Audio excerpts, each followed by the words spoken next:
Almost half of all chicken eggs produced in the US are now cage-free.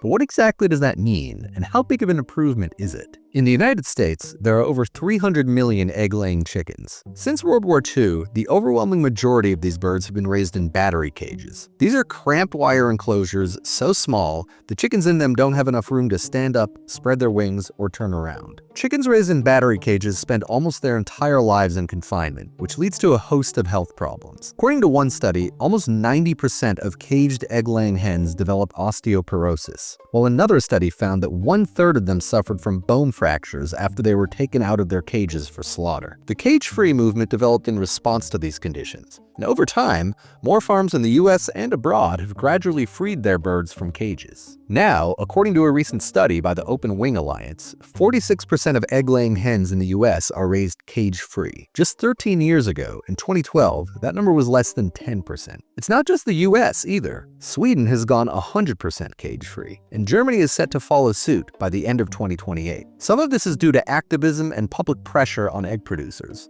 But in the US, it's also the result of Proposition 12, a California law that bans the use of battery cages for egg-laying hens and breeding pigs. Prop 12, which the Trump administration is currently suing to overturn, requires that all eggs sold in the state of California be produced without battery cages. As a result, many egg producers in other states have stopped using battery cages so they can keep selling eggs in California. There's no question that cage-free systems are better for chickens.